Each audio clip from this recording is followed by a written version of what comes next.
اصلاح تب ہوتی جب بگاڑ ہو۔ پہلے ہمیں یہ دیکھنا ہے کہ بگاڑ کیسے آتا ہے۔ لا تفسدوا فی الارض، اللہ فرماتے زمین میں فساد اور بگاڑ مت کرو۔ بگاڑ تب آتا ہے ہماری زندگیوں میں جب ہم اللہ کی راہ سے ہٹ جاتے ہیں، صراط مستقیم سے ہٹ جاتے ہیں۔ ہر نماز میں ہم اللہ سے دعا کرتے ہیں، اہدنا الصراط المستقیم، اے اللہ ہمیں صراط مستقیم کی ہدایت عطا فرما، رہنمائی فرما۔ صراط مستقیم پر قائم رہنا اسی طرح ضروری ہے جس طرح انسان کے لیے کھانا اور پینا ضروری ہے۔ اور یہ اللہ تعالیٰ نے ہمیں دو دعا سکھائی، ہر نماز میں پڑھتے ہیں، اس بات کی طرف اشارہ ہے انسان کو پگڈنڈی سے صراط مستقیم سے بھٹکتے ہوئے دیر نہیں لگتی، ایک لمحے بھٹک جاتا ہے، اور اسی صراط مستقیم پر قائم رہنے کے لیے مسلسل اللہ کی توفیق کی ضرورت ہے۔ نبی کریم صلی اللہ علیہ وسلم نے فرمایا جن چیزوں سے بگاڑ آتا ہے، دیکھیے جس طرح مادی چیزیں ہیں ان کی تاثیر ہے، اسی طرح انسان کے اعمال کی بھی تاثیر ہے۔ مثال کے طور پر اگر آپ برف کو ہاتھ لگائیں گے آپ کو ٹھنڈک محسوس، طبیعی چیز۔ اگر آگ کو چھوئیں گے تو آپ کو تپش آئے گی۔ زہر کھائیں گے تو آپ کی زندگی خطرے میں پڑ جائے گی۔ یہ چیزوں کے طبعی اثرات ہیں۔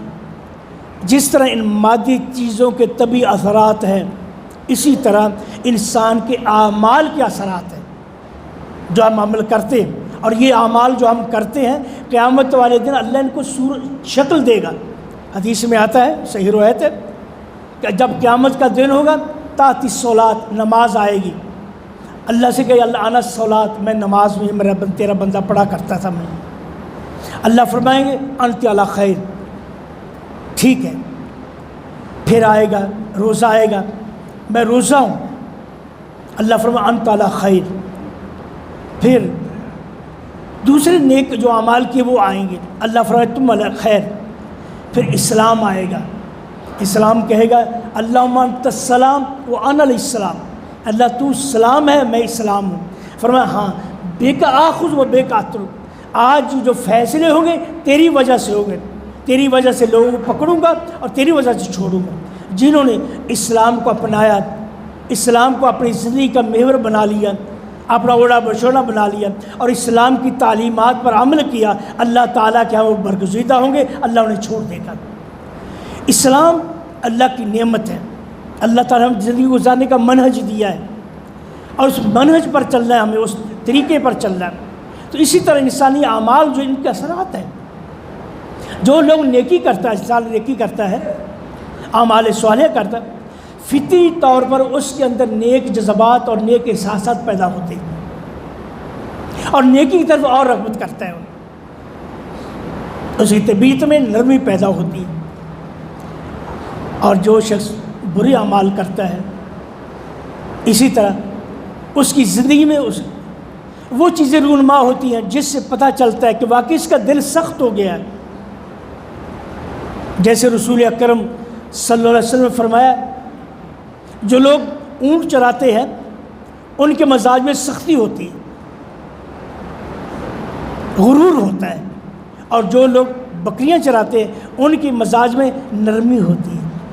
اس کے پتہ چلتا ہے انسانی جو زندگی ہے، انسانی شخصیت ہے، انسانی پرسنالٹی ہے، وہ اپنے اعمال میں ڈھلتی رہتی ہے۔ عبادت گزار کا چہرہ شخصیت الگ ہے، صدقہ و خیرات کرنے والی شخصیت الگ، یعنی جو اللہ کا عبادت گزار اس کی شخصیت الگ ہے، جو اللہ سے دور ہے اس کی شخصیت الگ ہے، اس کے چہرے سے پتہ چل جائے گا یہ کیا ہے۔ تو رسول اکرم صلی اللہ علیہ وسلم فرمایا ہے، ہمیں متنبہ کیا، ما ظہر الغلول فی قوم الا سلط علیہم الرعب والخوف۔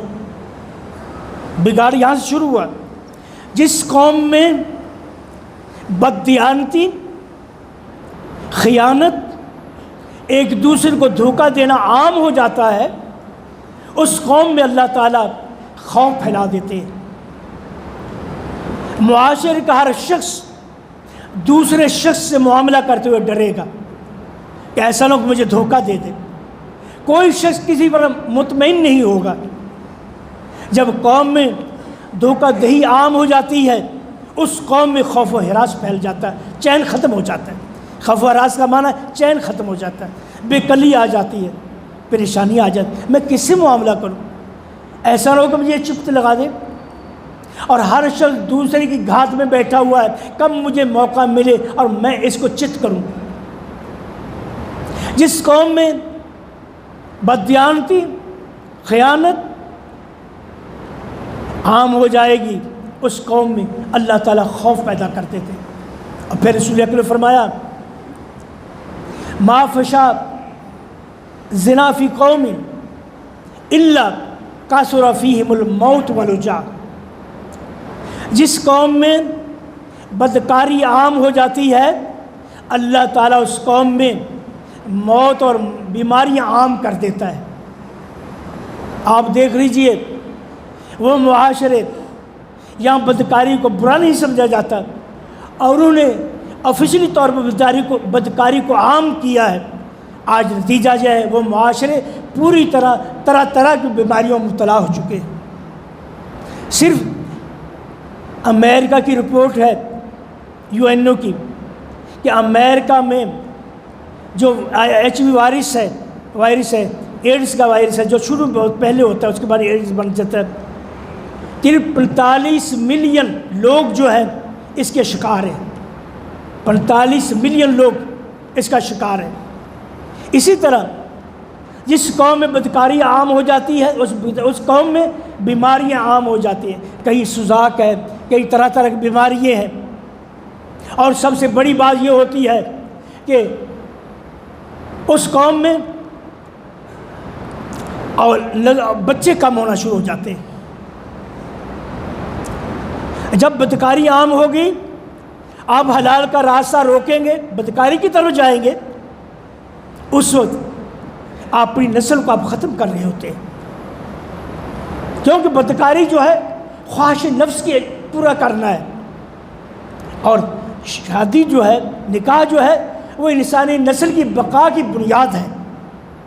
ایک شخص شادی کرتا ہے اس کی نیت یہ ہوتی ہے کہ میرے بچی ہوں گے, اور جو شخص زنا کرتا, بدکاری کرتا, اس کی خواہش یہ نہیں ہوتی میرا بچہ ہو, اس کی خواہش یہ ہوتی مجھے میری اپنی خواہش پوری کرنی ہے. دونوں میں فرق ہے. قرآن یہ کہتا ہے وَلَا تَقْرَبُوا الزِّنَا إِنَّهُ كَانَ فَاحِشَةً وَسَاءَ. زنا کے قریب مت جاؤ, یہ برا راستہ ہے, یہ تمہیں تباہ کر دے گا. اور عجیب بات یہ ہے یہ بدکاری کا راستہ ایسا برا راستہ ہے جو تباہی کا راستہ ہے. آپ یہ دیکھیں اللہ تعالیٰ کی ہر بات میں حکمت ہے. اس نے ہمیں بدکاری سے کیوں منع کیا؟ کیونکہ بدکاری سے بیماریاں پیدا ہوتی ہیں. آپ یہ دیکھیے یہ جو جلد ہے ہماری جسم کی جلد, اس کے اندر یہ اللہ نے خوبی رکھی ہے کہ یہ باہر کے جراثیم کو, باہر کی چیزوں اندر نہیں جانے دیتی, روک لیتی ہے.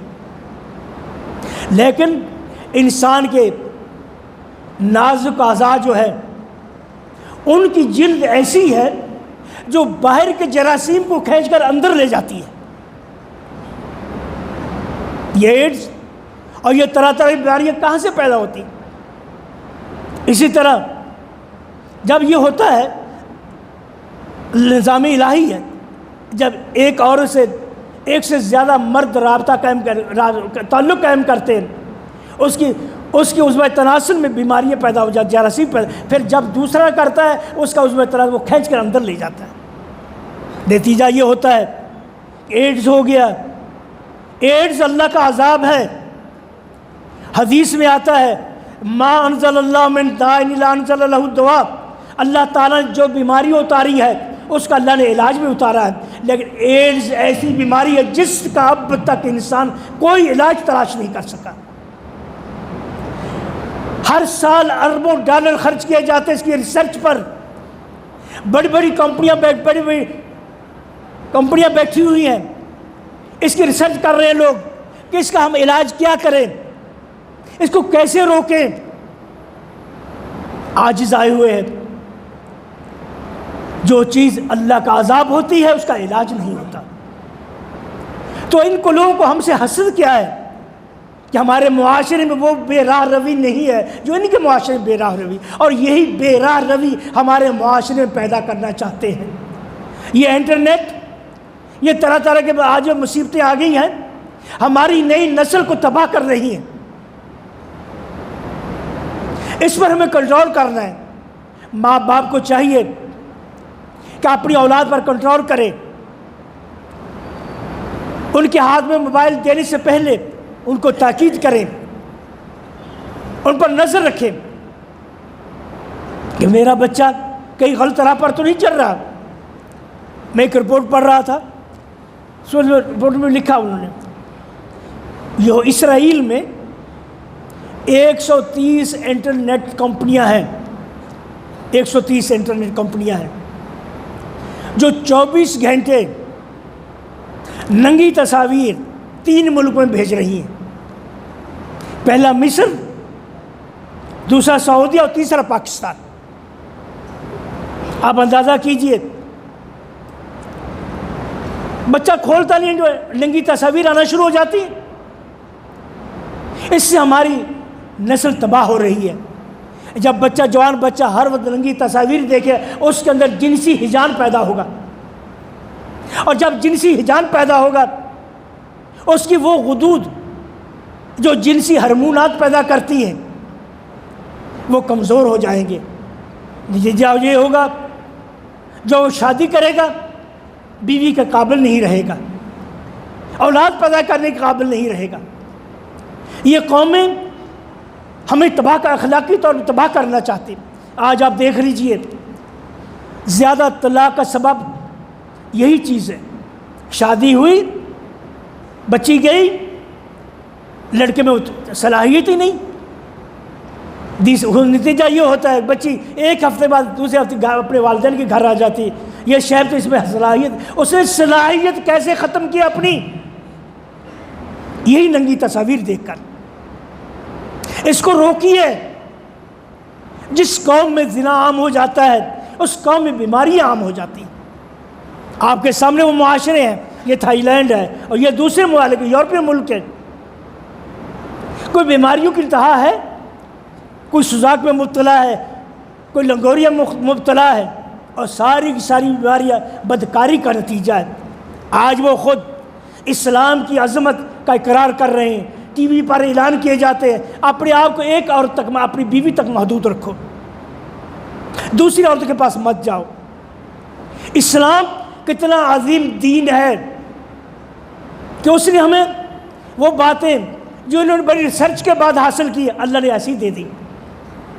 اس لیے اللہ تعالیٰ نے عورت اور مرد کے درمیان پردے کا نظام رکھا ہے. یہ دیکھو کیا حکمت الہی ہے. عورت اور مرد کے پردے کا نظام تاکہ مرد میں عورت کے لیے کشش رہے. جو گوشت ایسے لٹکا ہوتا ہے اس پر مکھیاں کر بیٹھتی ہیں. اس سے بچنا ہے ہمیں. اور فرمایا جس قوم میں زنا اور ربا، سود عام ہو جاتا ہے، قد احلوا بانفسهم عذاب اللہ، ان لوگوں نے اپنے آپ پر اللہ کا عذاب جو حلال کر دیا. اب میرا رب جب چاہے ان کو تباہ کرتے ہیں، کیونکہ وہ نافرمانی کی اس حد تک پہنچ گئے ہیں. یا اللہ کا غضب ہے، نافرمانی ہے، بدکاری ہے، ربا ہے، سود ہے. ان کے پورے کاروبار پر سود چھایا ہوا ہے. مجھے بتائیے آج یہ چیزیں ہمارے اندر پائی نہیں جاتی؟ معاشرے کی اصلاح کیسے ہوگی اگر ہم کوشش نہیں، اگر ہم یہ فیصلہ نہ کریں ہم اصلاح کرنا. اصلاح دوسرے کی اصلاح کرنے سے پہلے ہمیں اپنی اصلاح کی سوچنی چاہیے. اصلاح کا کام اپنے آپ سے شروع، اپنے گھر سے شروع کریں. بچوں کو ہمیشہ تلقین کرتے رہیں، بیٹا یہ موبائل ہے، اس کا بیٹا ہمیشہ صحیح استعمال کرنا، اس کا غلط استعمال نہ کرنا، یہ تیری زندگی تباہ کر دے گا. بلکہ ایسے ان کو موبائل دے جس میں یہ انٹرنیٹ نہ آئے. صرف یہ سنیں کہ کال آتی ہے جاتی ہے، ایسے موبائل لے کر کے ان کے پاس بچوں کو دیں، اور ایسے موبائل نہ دیں جس میں انٹرنیٹ آتا ہے. اور پھر رسول اکرم صلی اللہ علیہ وسلم فرمایا نے معاشرے کا بگاڑ ما نقص قوم فی المیکال والمیزان الا قطع اللہ عنہم رزقا، جو قوم ناپ اور تول میں کمی کرتی ہے اللہ تعالیٰ ان کے رزق سے برکتیں اٹھا دیتے ہیں۔ آپ دیکھ لیجیے، آپ کیا یہ برائی ہمارے معاشرے میں نہیں پائی جاتی؟ ہم یہ تو چیختے ہیں کہ برکتیں اٹھ گئیں، اگر کوئی لاکھ کما رہا ہے وہ بھی رو رہا ہے، اگر کوئی 10,000 کما رہا ہے وہ بھی کہہ رہا ہے یار برکت نہیں، برکت نہیں۔ برکت کیسے ہو جب آپ نے اللہ کی نافرمانی کو اپنا اوڑھنا بچھونا بنا لیا؟ جو قوم ناپ اور تول میں کمی کرتی ہے اللہ تعالیٰ اس کے رزق روک دیتے ہیں۔ آپ دیکھ لیجئے، مجھے ایک صاحب بتا رہے تھے، شیخ صاحب، جو جاپان سے تھان آتا ہے نا کپڑے کا، جب اسے میں کھولتے ہیں آدھا گز زیادہ نکلتا ہے، اور جو ہمارے تھان ہوتے ہیں جو بناتے ہیں اس میں 2-3 گرے کم بھی نکلے گی۔ تولیں گے، فروٹ والا توڑ رہا ہے وہ دھوکہ دے رہا ہے اور سمجھ رہا ہے یہ میرا کمال ہے، میں آنکھوں میں دھول جھول رہا ہوں، حقیقت یہ ہے وہ اپنے رزق سے برکت اٹھا رہا ہے، برکت ختم کر رہا ہے۔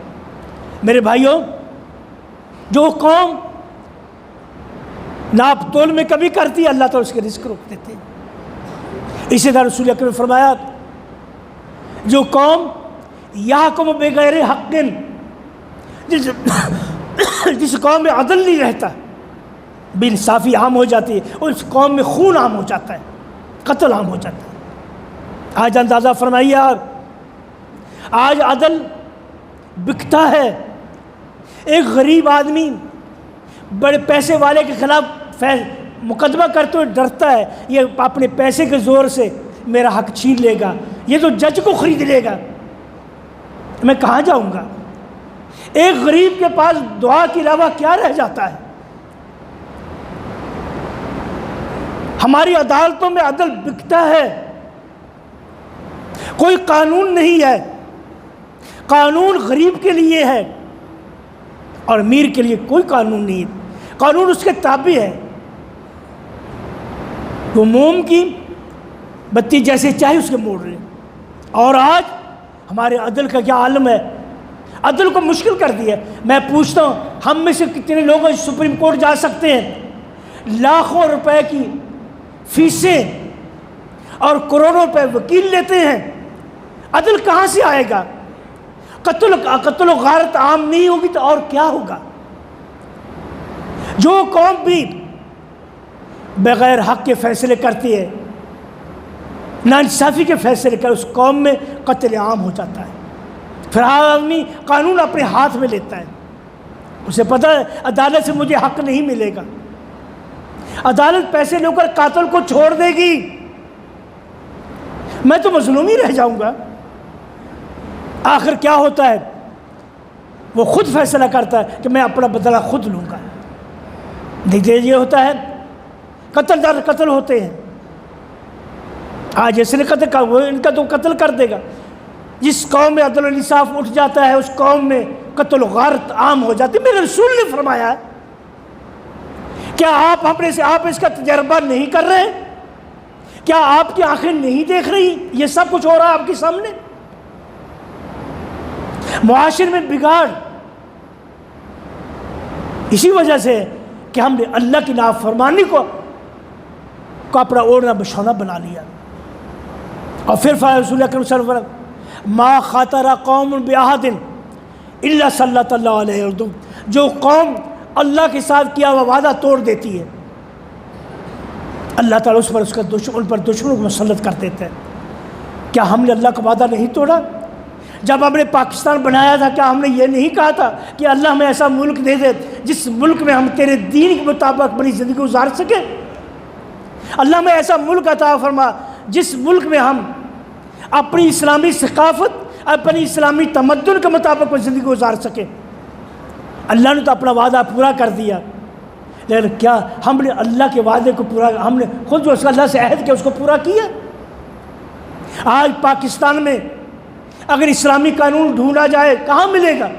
ہندوستان کے قانون میں پاکستان کے قانون میں کوئی فرق نہیں ہے۔ ہم نے اللہ کی کی ہوئی عہد کو توڑ دیا، اسی لیے دشمن ہم پر مسلط ہے، امریکہ مسلط ہے، ہمیں بھیڑ بکریوں کی طرح سمجھ، ہماری کوئی عزت نہیں ہے، کیونکہ ہم نے اپنے رب کی عزت نہیں کی، اس کے دین کی عزت نہیں کی۔ میرے بھائیوں، اگر آپ معاشرے کی اصلاح چاہتے ہیں، اس اصلاح کا آغاز اپنے گھر سے کیجیے۔